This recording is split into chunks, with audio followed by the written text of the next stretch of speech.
Anytime we're talking about interest rates, we're talking about monetary policy, the money supply. We're talking about interest rates. The lower the interest rates are, the more we're moving people away from saving money to spending money, to investing money if you're a corporation. So there's a stimulus in there. Rising interest rate from March of 2022. The whole thesis behind that has been to decrease that money supply, basically push people into savings. As we decrease interest rates, we want to stimulate the economy. As we increase interest rates, we want to tap the economy a little bit and be like, hey, it's too hot. We want to decrease inflation going forward. Consumer price index, that's been a very, very big one. Either the second or third Tuesday of every single month, I always wake up thinking like, okay, what did this number do? Because that also leads into what's happening with interest rates. If the consumer price index is too high, we're going to increase interest rates. If it's back to that bandwidth of around 2% that the Bank of Canada wants, they'll either decrease or they'll keep it the same. GDP, gross domestic product, that tells you the health of the country. 2 negative GDPs in a row means a recession. Normally it leads to decreased interest rates. Other things that we look at are the jobs market. Jobs market has a lot of information. We don't look at just the highlight of what happened. It's like how many jobs were created. It's like what type of jobs were created. What was the hourly earnings of that?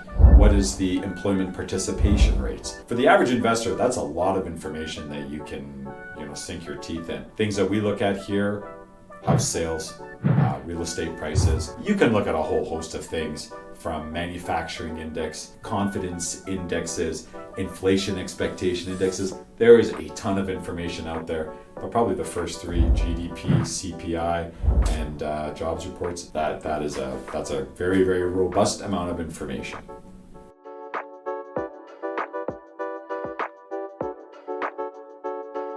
So we've taken the approach that we're going to make decisions on monetary policy, but not on exchange rate policy. And we let that float. And it floats for a whole host of reasons. We're a net exporting country, so there's lots of demand for our product. The demand for our products increases demand for the dollar, increases the exchange rate, or in our perspective, it causes the Canadian dollar to be more expensive. The healthier the economy, the more there's a need for Canadian dollars. Exchange rate again, Canadian dollars are more expensive. There's a need for our services, there's a need for our stocks, there's a need for our bonds, etc., for our financial instruments. The more there's a need for things that are done in Canada and held in Canada, the more there's a need for the Canadian dollar, hence the exchange rate again versus other countries does become more expensive.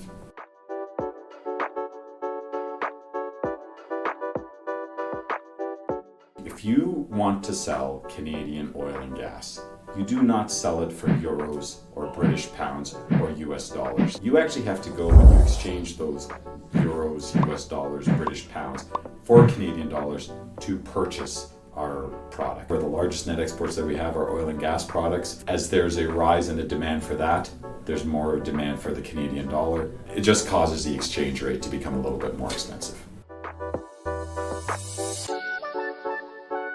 You have $100,000 today on July 1st of 2024.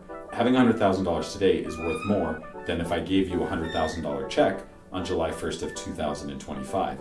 And the reason is that you could take that $100,000 today and you could put it into diversified, shameless plug, and you'd make 9.02%, or based on last year. So you would actually have $109,000 on June 30th of 2025. Money has a cost.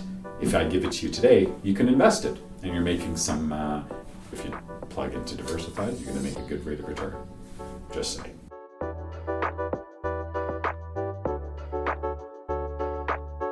Don't have all your eggs in one basket. There's a whole host of investments you can have. We don't want to be that whole investment for any one individual. Stock markets go up, bonds go down, bonds go up, stocks go down, real estate goes up, real estate goes down. If you have a whole host of investments, you can probably ride out certain volatility in certain investment classes.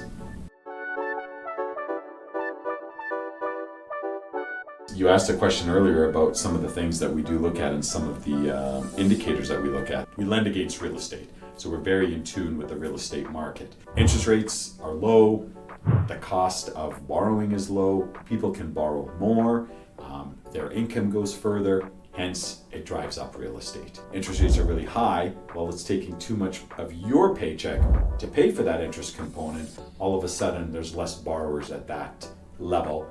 Hence, real estate decreases, or real estate prices decrease, I should say. For the last few years, people haven't been contemplating the inflation factor. I would suggest that you have to look at the real time value of money. Like, what's your nominal interest rate minus the inflation, and really how much better are you in the future? You have your $100,000 today, it's going to be 109. Well, do you still have the same purchasing power through that investment? Have you compensated that for the inflation? So when you're investing, time value of money, do that. And I'd be remiss to say, invest early. The longer that horizon that you have, the more compounding that you will have, the more money you'll get at the end of the day, for sure. Stocks, you're investing into a corporation and you are participating in that profit, or you're going to get a dividend based on that net income. Bond is actually a very different thing. You're actually lending that organization money. Here's my $100,000. 6% is what I'm asking you for. Great. I'm going to get $6,000 every year. You're not participating. It's their obligation to pay you that $6,000, that prescribed interest rate. Whereas in stocks, you're very, very successful company. You get to participate. Great. Unsuccessful, unfortunately, not going to make too much money.